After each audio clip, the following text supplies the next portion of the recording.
ओम नमो भगवते वासुदेवाय। जय श्री हरि। आप सभी का हमारे YouTube चैनल पर हार्दिक स्वागत है। आज सुने कार्तिक मास महात्म अगले अध्याय की कथा। तो प्रेम से बोलें लक्ष्मी नारायण भगवान की जय हो। तो आइए सबसे पहले आज सुनते हैं शालिग्राम भगवान की पौराणिक कथा। कार्तिक मास में जो शालिग्राम शिला के दर्शन करता है उसे मस्तक झुकाता है, स्नान कराता है और उसका पूजन करता है, वह कोटि यज्ञों के समान पुण्य तथा कोटि गोदान का फल पाता है। महादेव जी अपने पुत्र कार्तिकेय जी से कहते हैं, बेटा, जो पुरुष सदा भगवान विष्णु की शालिग्राम शिला का चरणामृत पान करता है उसके गर्भवास के भयंकर कष्ट का नाश हो जाता है। जो मनुष्य प्रतिदिन शालिग्राम शिला का पूजन करता है उसे ना तो यमराज का भय होता है और न मरने और जन्म लेने का ही। भगवान स्वयं बताते हैं कि करोड़ों कमल पुष्पों से मेरी पूजा का जो फल होता है वह शालिग्राम शिला के पूजन से प्राप्त हो जाता है। जिन लोगों ने मृत्यु लोक में आकर कार्तिक मास में भी शालिग्राम पूजन नहीं किया वह मुझसे द्वेष करने वाले प्राणी हैं। उन्हें तब तक के लिए नरक में रहना पड़ता है जब तक कि 14 इंद्र की आयु समाप्त नहीं हो जाती। अतः भक्ति भाव से शालिग्राम शिला को नमस्कार मात्र करने वाले प्राणी नरक में प्रवेश नहीं पा सकते। अन्य सभी शुभ कर्मों के फल का तो माप है, परंतु कार्तिक मास में शालिग्राम पूजन करने से जो फल मिलता है उसका कोई माप नहीं है।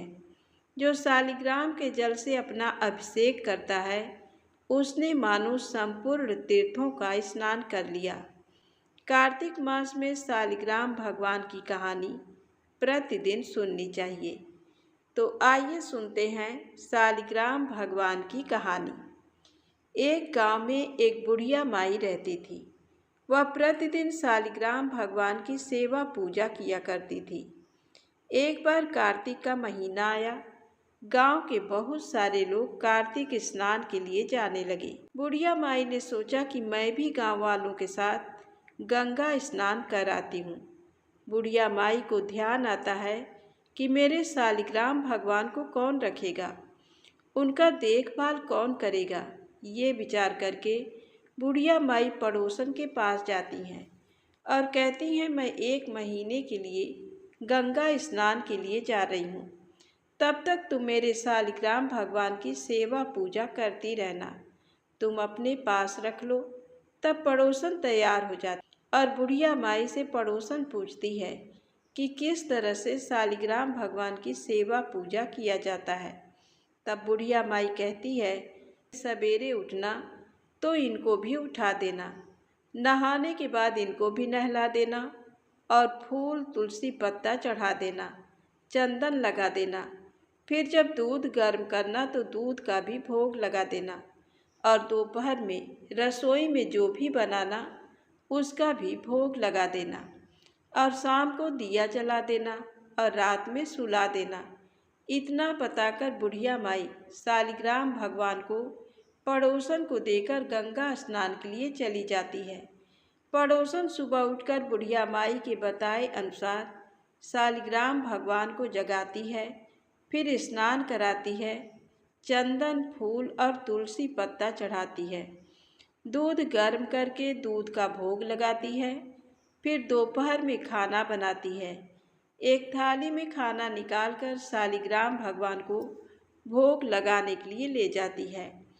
तब पड़ोसन देखती है कि दूध तो भगवान जी पिए ही नहीं हैं, दूध तो वैसा ही पड़ा है।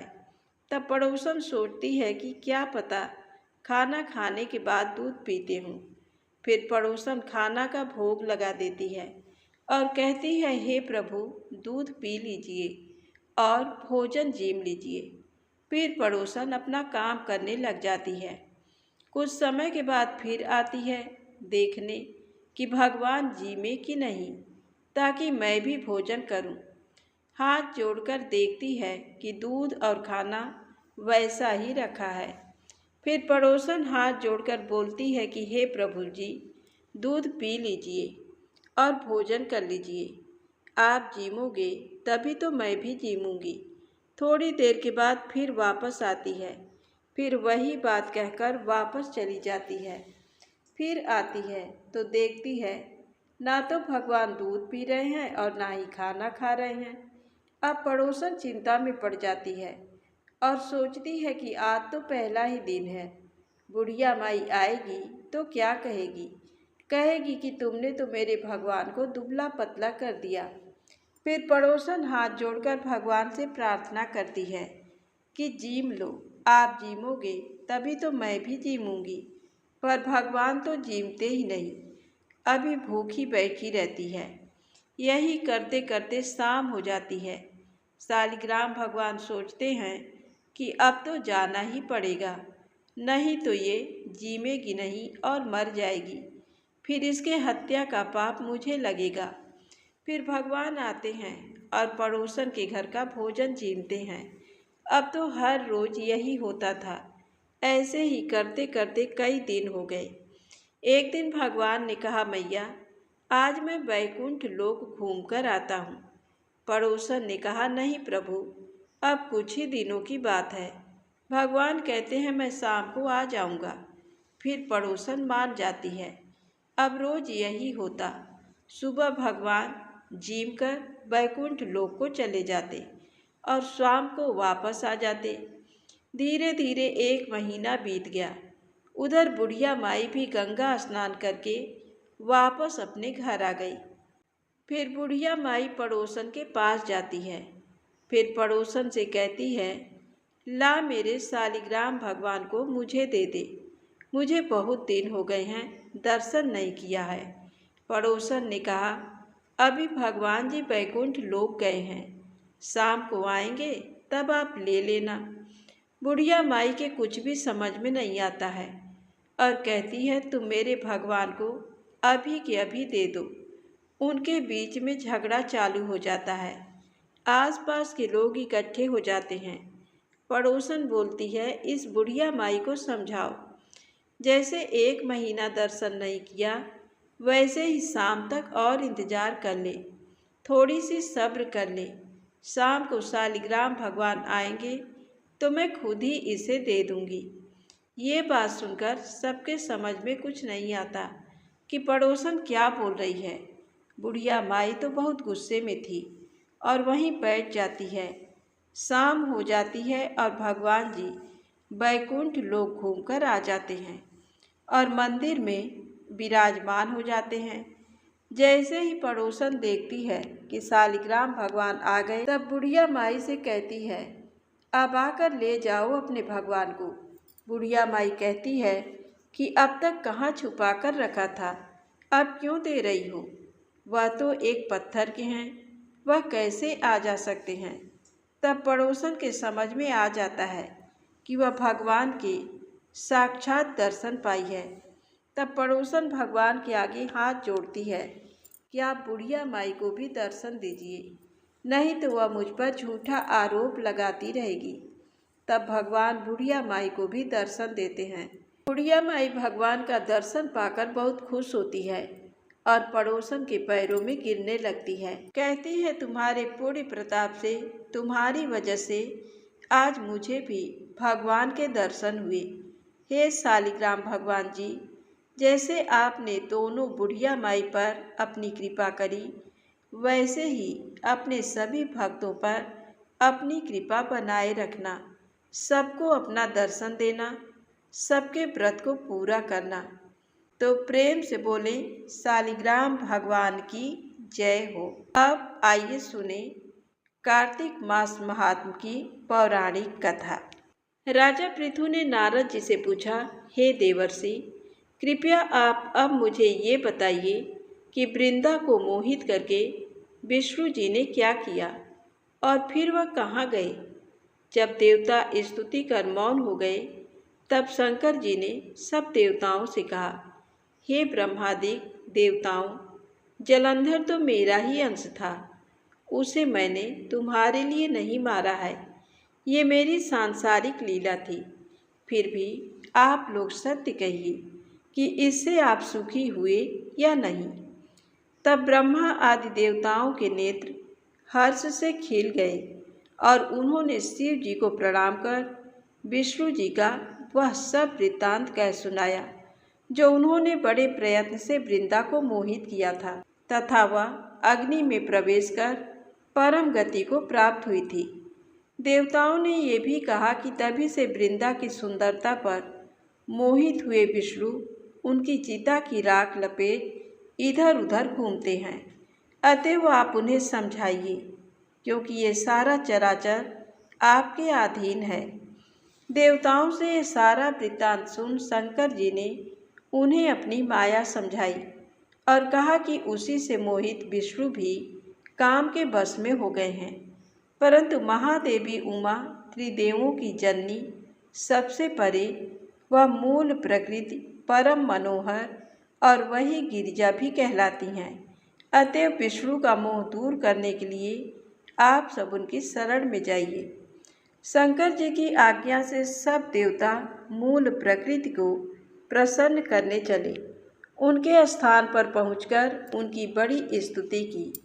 तब ये आकाशवाणी हुई कि हे देवताओं, मैं ही 3 प्रकार से तीनों गुणों से पृथक होकर स्थित सत्य गुण से गौरा, रजोगुण से लक्ष्मी और तमोगुण से ज्योति रूप हूँ। अतएव अब आप लोग मेरी रक्षा के लिए उन देवियों के पास जाओ, वे तुम्हारे मनोरथों को पूर्ण कर देंगी। ये सब सुनकर देवता भगवती के वाक्यों का आदर करते हुए गौरी, लक्ष्मी और सरस्वती को प्रणाम करने लगे। सब देवताओं ने भक्तिपूर्वक उन सब देवियों की प्रार्थना की। उस स्तुति से तीनों देवियां प्रकट हो गईं। सभी देवताओं ने खुश होकर निवेदन किया। तब उन देवियों ने कुछ बीज देकर कहा, इसे ले जाकर बो दो तो तुम्हारे सब कार्य सिद्ध हो जाएंगे। ब्रह्मा आदि देवता उन बीजों को लेकर विष्णु जी के पास गए। वृंदा की चिता भूमि में डाल दिया। उससे धात्री, मालती और तुलसी प्रकट हुई। विधात्री के बीच से धात्री, लक्ष्मी के बीच से मालती और गौरी के बीच से तुलसी प्रकट हुई।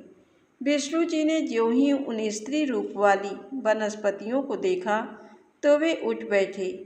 कामासक्त चित्त से मोहित हो उनसे याचना करने लगी। धात्री और तुलसी ने उनसे प्रीति की। विष्णु जी सारा दुख भूल देवताओं से नमस्कृत हो अपने लोक वैकुंठ में चले। वह पहले की तरह सुखी होकर शंकर जी का स्मरण करने लगे। ये आख्यान शिव जी की भक्ति देने वाला है।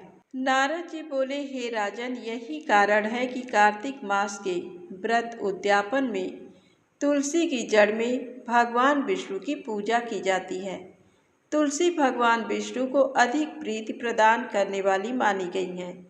हे राजन, जिसके घर में तुलसी वन है वह घर तीर्थ स्वरूप है। वहाँ यमराज के दूत नहीं आते। तुलसी का पौधा सदैव सभी पापों का नाश करने वाला तथा अभीष्ट कामनाओं को देने वाला है। जो श्रेष्ठ मनुष्य तुलसी का पौधा लगाते हैं वे यमराज को नहीं देखते। नर्मदा का दर्शन, गंगा का स्नान और तुलसी वन का संसर्ग, ये तीनों एक समान कहे गए हैं। जो तुलसी की मंजरी से संयुक्त होकर प्राण त्याग करता है वह सैकड़ों पापों से युक्त ही क्यों ना हो तो भी यमराज उसकी ओर नहीं देख सकते। तुलसी को छूने से कामिक, वाचिक, मानसिक आदि सभी पाप नष्ट हो जाते हैं। जो मनुष्य तुलसी दल से भगवान का पूजन करते हैं वह पुनः गर्भ में नहीं आते, अर्थात जन्म मरण के चक्कर से छूट जाते हैं। तुलसी दल में पुष्कर आदि समस्त तीर्थ, गंगा आदि नदियाँ और विष्णु प्रभृति सभी देवता निवास करते हैं।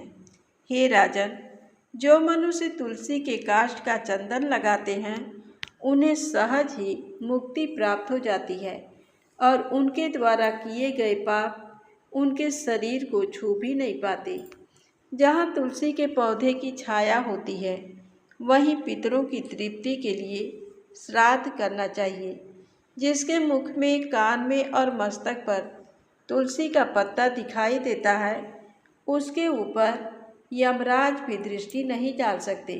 फिर दूतों की तो बात ही क्या है। जो प्रतिदिन आदरपूर्वक तुलसी की महिमा सुनता है, वह सब पापों से मुक्त हो ब्रह्मलोक को जाता है। इसी प्रकार आंवले का महान वृक्ष सभी पापों का नाश करने वाला है। आंवले का वृक्ष भगवान विष्णु को प्रिय है। इसके स्मरण मात्र से ही मनुष्य गोदान का फल प्राप्त करता है। जो मनुष्य कार्तिक में आंवले के वन में भगवान विष्णु की पूजा तथा आंवली की छाया में भोजन करता है, उसके भी पाप नष्ट हो जाते हैं। आंवले की छाया में मनुष्य जो भी पुण्य करता है, वह कोटि गुना हो जाता है।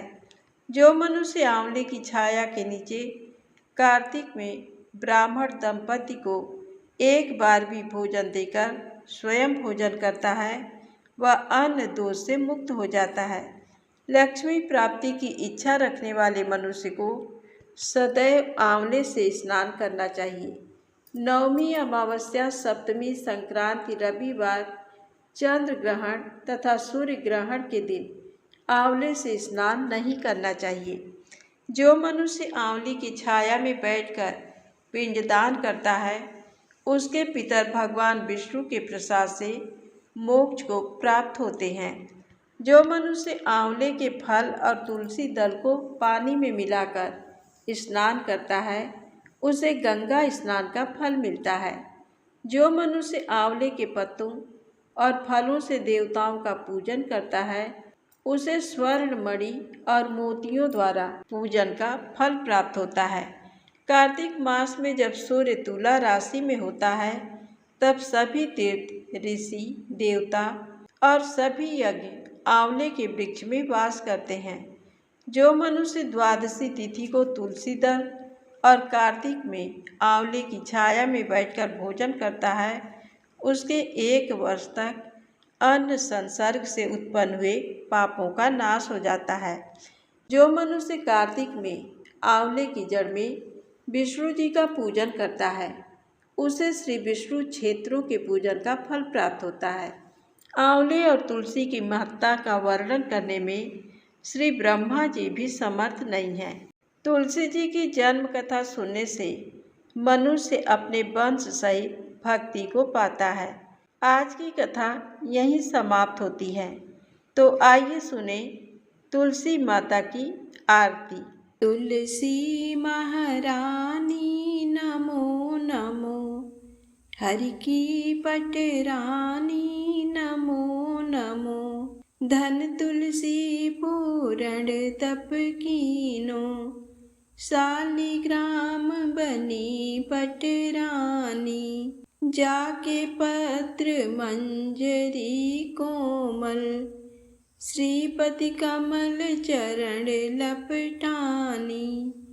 तुलसी महारानी नमो नमो, हरि की पटरानी नमो नमो। धूप दीप नैवेद्य आरती, पुष्पन की वर्षा बरसानी। 56 भोग 36 व्यंजन, बिन तुलसी हरि एक न मानी। तुलसी महारानी नमो नमो, हरि की पटरानी नमो नमो। सब सखी मैया तेरो यस गामे, भक्ति दान दीजय महारानी। नमो नमो तुलसी महारानी, तुलसी महारानी नमो नमो। तुलसी महारानी नमो नमो, हरि की पटरानी नमो नमो। प्रेम से बोले तुलसी माता की जय हो। श्री हरि विष्णु भगवान की जय हो।